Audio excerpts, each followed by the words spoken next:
No, not really. I think that they were looking for the max deal. They realized that they have to get the most value for Hamels because he's the one guy who could truly change the franchise.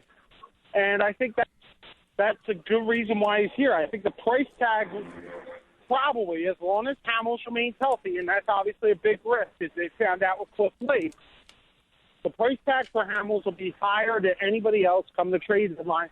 That's when he can get the most value, and that's the one thing that can kickstart this rebuild so you don't have Jerome Williams and Aaron Harang and all that out there. But, Mike, I think the one thing, kind of playing devil's advocate to your argument, what young players do they have to bring up?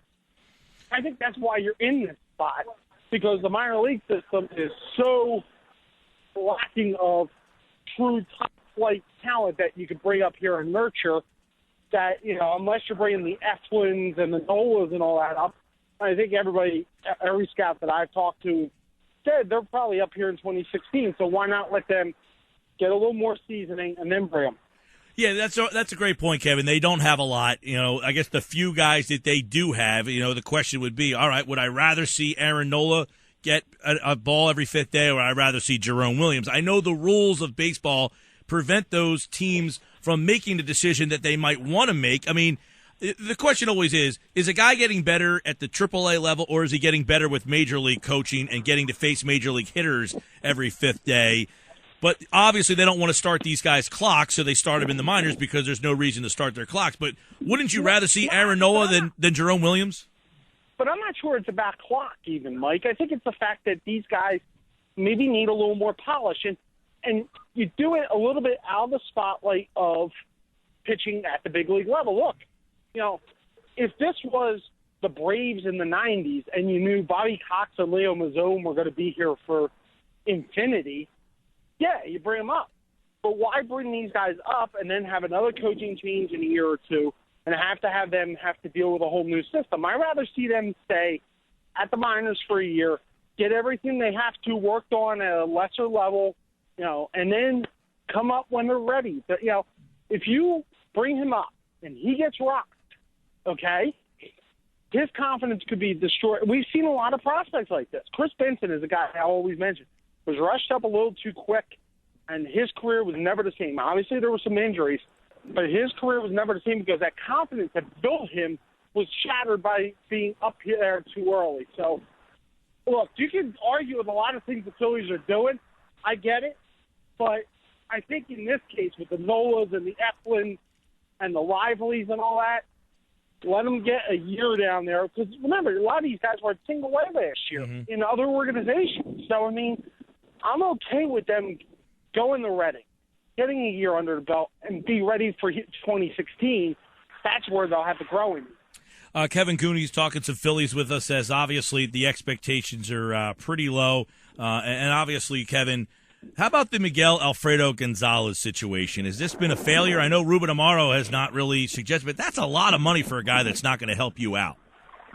Well, remember, it's a lot less money than they were going to pay him originally, too. I mean, he was going to get $58 million, then it got descended to $12. Everybody that saw him last year saw he has some physical stuff that you think, okay, this guy can be a big league pitcher, but there's something with his control. There's something maybe with his concentration. I know he wants to be a starter. I was reading all the guys out of Clearwater. He's saying that he trained himself to be a starter this year. Guess what? His stuff has not shown, at least in his limited sample size, that he's ready to be an every fifth-day starter. It just isn't happening at this point. Kevin Cooney's with us, some Phils here as they open the season a week from today from the Bucks County Courier-Times and at Kevin Cooney on Twitter. If this whole season has what is the gain from this season? What do you want to see from this Phillies team? Because as we mentioned, there are a lot of veteran players. So is this a season that is really, I don't want to say a wasted year, but what are some of the things that the fans, much like the Sixers, you're watching a guy like Nerlens Noel, you're seeing the development of something. What are you hoping to see from this Phillies season? I think the best way I could phrase this, and I'm not sure this answers the question, but I think this is a transition year. And what I mean by that is you're going to have your trades. You're going to have your Hamels trade at some point. You're probably going to have a Howard trade or release. You may see Ruiz. I think you're going to see Ruiz or Utley go at some point. So this is, I think, rock bottom here, if you will. And then next year you see the Francos come up. But the other things I would look for, guys, are Domonic Brown, okay? It's, I think, his last shot. Cooney, I think you're going to have to find out if he's an everyday third baseman in the major leagues, or does Michael Franco go there? Does he go to first? At some point, Franco will be up. But I think, again, they want him to have regular at-bats, and with Howard on the team right now, you can't do that. So that's where you have to watch for. And I think the bullpen. I think the bullpen actually, I know Diekman and the Freitas have struggled a little bit at spring training, even Giles a couple outings. But guess what? That's the bright spot of this club. There's no doubt in my mind. Yeah, you got that bullpen that looks pretty good, obviously. Obviously, they might use them a lot, too, because that starting rotation doesn't look all that good after Hamels. At this stage of the game, too, you mentioned Utley. If they get off to a slow start early, do you think he's a guy that could go before the trade deadline, or, do they hold out as long as they can on him? And what kind of value would Utley even have at this stage? Yeah, I think it's going to depend on what Utley wants. I think it's almost the same way it was with Jimmy Rollins, that Utley will determine where he wants to go and when he wants to go. And so I think what you're going to see now is you're going to see, I think the first half of the year, Utley can build his value. I don't know if there's a tremendous value because of the needs, though, that other teams see in him. And the second base position, that contract is set up strangely, with the options and the vesting options and all that. I think you're going to have trouble getting a big price tag for Utley. I think more of the value for Utley at this point with the Phillies is almost sentimental, and the fact that he can be the bridge guy, that he can teach them the way that they want the game to be played for this next group coming up. The question is, how long does he want to be a part of this? Yeah, and you mentioned Dom Brown and where he is in his development, and he obviously looks like he's going to maybe start the season missing the first couple of games or something, but you're starting with an outfield of Odubel Herrera, Ben Revere, and Grady Sizemore. You're obviously hoping that Dom Brown can add something there, but do you think that Dom Brown can add something? Do you think he's the player that was the number one overall player and it just got rushed and yo-yoed up and down, or do you think we've seen what he is? I think in a way we've seen what he is. I mean, he was allowed to, look, those first couple of years he did that, and, he's had one good month. I mean, let's be honest here. He's had one good month in his whole time. I think that if it's going to happen for Dom Brown, I don't think it's going to happen in Philadelphia. Mm-hmm. I just think the pressure of it has built to the point, he's going between different positions. He's going high in the lineup, low in the lineup. He's not going to be that player that everybody thought he was going to be, at least in my opinion. So at some point, if it doesn't work this year and he doesn't show you that May 2013 glimpse, then I think you move on, you let him move on and see if he can figure it out somewhere else. Yeah, what is, your take on that, Kevin? Why was he such a success in that run and then nothing really after? I mean, at the end of that year, you look at his numbers, you say, man, this guy had a pretty good year. But we all know, covering that team every day, it was really about a month and a couple of weeks. Why did he have that success, and why can't he duplicate it? I think part of it was comfort at the plate. I think also he felt comfortable with Wally Joyner. And when Joyner left, you could tell last year he never seemed to be able to adapt. Joyner seemed like he had the missing answer as far as how to get Brown to respond to pitches in the dirt, pitchers low and inside, close that loop in his swing. But, yeah, I think he's going to be one of the great mysteries of all time, for Phillies fans, of why it never came together. Yeah, it really was. I mean, for a guy who that summer, the hype that he had, I mean, keep in mind, they wouldn't trade him for Roy Halladay. I mean, he was really a holdup in that deal. And here we are now a couple of years later. And Mike, it's the cautionary tale. Prospects are prospects. Yep, absolutely. This is when we all get into this stuff down the road, when we get to July and the Hamels stuff gets going, Dom Brown is the perfect lesson to remember. The prospects sometimes explode and are in a good way, and sometimes they regress. And this is a case where he regressed. I'll talk with Kevin Cooney, who primarily covers the Phillies for Calkins Media, the Bucks County Courier-Times. Let me ask you, you mentioned, there might be a new manager and all that stuff. How do you think Sandberg has handled being the guy here? And do you think that he should be given more of an opportunity, just not much like Chip Kelly was here for 2 years with Andy's players, and now you're seeing him kind of clearing guys out. Do you think that Sandberg would be a more successful guy if he had a different core of players?